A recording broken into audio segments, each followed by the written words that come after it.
तृतीय नवरात्र तृतीय अध्याय। सेनापतियों सहित महिषासुर का वध। जगदम्बा के श्रीअंगों की कांति उदय काल के सहस्रों सूर्यों के समान है। वे लाल रंग की रेशमी साड़ी पहने हुए हैं। उनके गले में मुंडमाला शोभा पा रही है। दोनों स्तनों पर रक्त चंदन का लेप लगा है।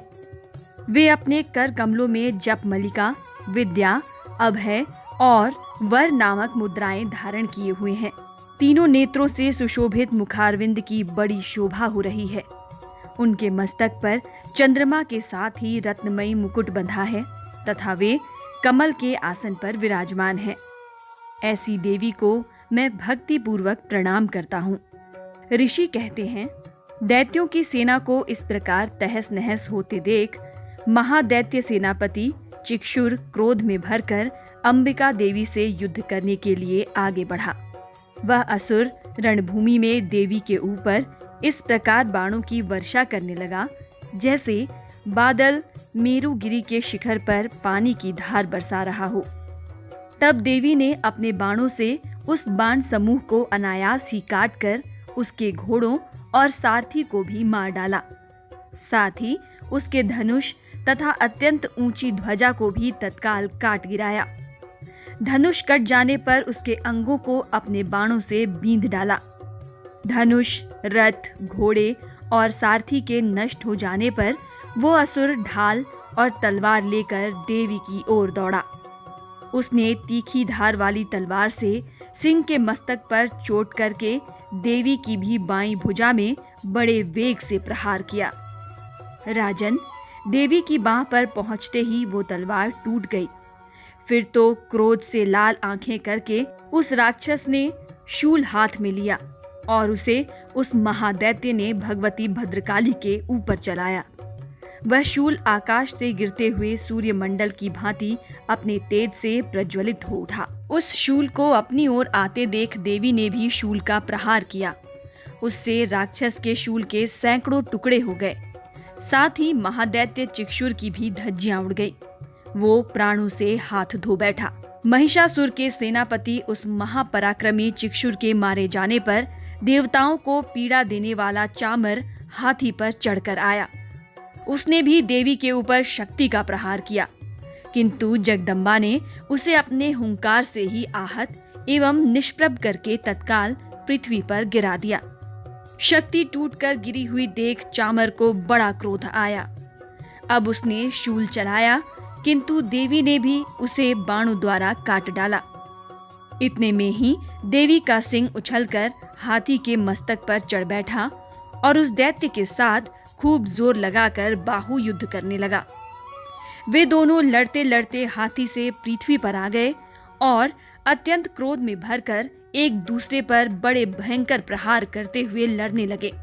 तदंतर सिंह बड़े वेग से आकाश की ओर उछला और उधर से गिरते समय उसने पंजों की मार से चामर का सिर धड़ से अलग कर दिया। इसी प्रकार उदग्र भी शिला और वृक्ष आदि की मार खाकर रणभूमि में देवी के हाथ से मारा गया तथा कराल भी दांतों, मुक्कों और थप्पड़ों की चोट से धराशायी हो गया।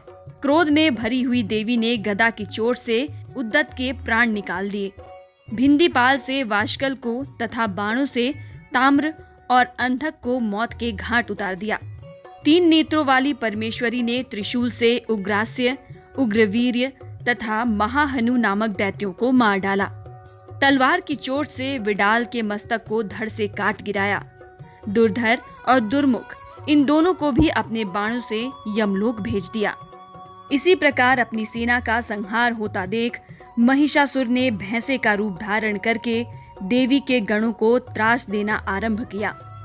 किन्हीं को थुथुन से मारकर, किन्हीं के ऊपर खुरों का प्रहार करके, किन्हीं किन्हीं को पूंछ से चोट पहुंचाकर, कुछ को सींगों से विदीर्ण करके, कुछ गणों को वेग से, किन्हीं को सिंहनाद से, कुछ को चक्कर देकर और कितनों को निश्वास वायु के झोंके से धराशायी कर दिया। इस प्रकार गणों की सेना को गिराकर वह असुर महादेवी के सिंह को मारने के लिए झपटा। इससे जगदम्बा को बड़ा क्रोध हुआ। उधर महापराक्रमी महिषासुर भी क्रोध में भरकर धरती को खुरों से खोदने लगा और अपने सींगों से ऊंचे ऊंचे पर्वतों को उठाकर फेंकने और गरजने लगा। उसके वेग से चक्कर देने के कारण पृथ्वी क्षुब्ध होकर फटने लगी। उसकी पूंछ से टकराकर समुद्र सब ओर से धरती को डुबोने लगा। हिलते हुए सींगों के आघात से विदीर्ण होकर बादलों के टुकड़े टुकड़े हो गए। उसके श्वास की प्रचंड वायु के वेग से उड़े हुए सैकड़ों पर्वत आकाश से गिरने लगे। इस प्रकार क्रोध में भरे हुए उस महादैत्य को अपनी ओर आते देख चंडिका ने उसका वध करने के लिए महान क्रोध किया। उन्होंने पाश फेंककर उस महान असुर को बांध दिया।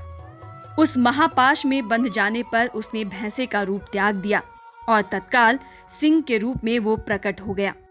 उस अवस्था में जगदम्बा ज्यों ही उसका मस्तक काटने के लिए उद्यत हुई, त्यों ही वो खड्गधारी पुरुष के रूप में दिखाई देने लगा।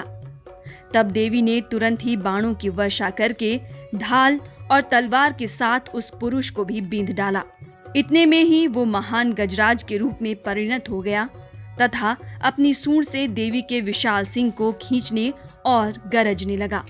खींचते समय देवी ने तलवार से उसकी सूंड काट डाली। तब उस महादैत्य ने पुनः भैंसे का शरीर धारण कर लिया और पहले की ही भांति चराचर प्राणियों सहित तीनों लोकों को व्याकुल करने लगा। तब क्रोध में भरी हुई जगन्माता चंडिका बारंबार उत्तम मधु का पान करने और लाल आंखें करके हंसने लगी। उधर वो बल और पराक्रम के मद से उन्मत्त हुआ राक्षस गरजने लगा और अपने सींगों से चंडी के ऊपर पर्वतों को फेंकने लगा। उस समय देवी अपने बाणों के समूहों से उसके फेंके हुए पर्वतों को चूर्ण करती हुई बोली।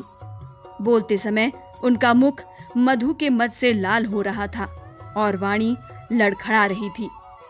देवी ने कहा, ओ मूढ़, मैं जब तक मधु पीती हूँ तब तक तू क्षण भर के लिए खूब गरज ले।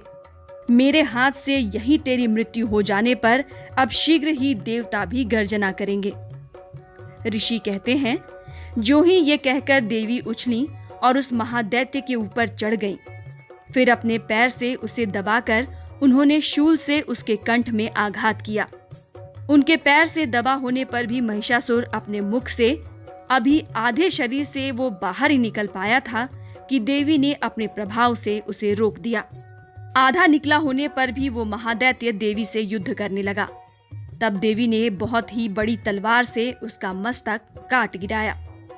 फिर तो हाहाकार करती हुई दैत्यों की सेना भाग गई और संपूर्ण देवता अत्यंत प्रसन्न हो गए। देवताओं ने दिव्य महर्षियों के साथ दुर्गा देवी का स्तवन किया। गंधर्वराज गाने लगे और अप्सराएं नृत्य करने लगी। इस प्रकार श्री मार्कंडेय पुराण में सावर्णिक मन्वंतरी की कथा के अंतर्गत देवी महात्म्य में महिषासुर वध नामक तीसरा अध्याय पूरा हुआ। प्रेम से बोलिए जय माता दी।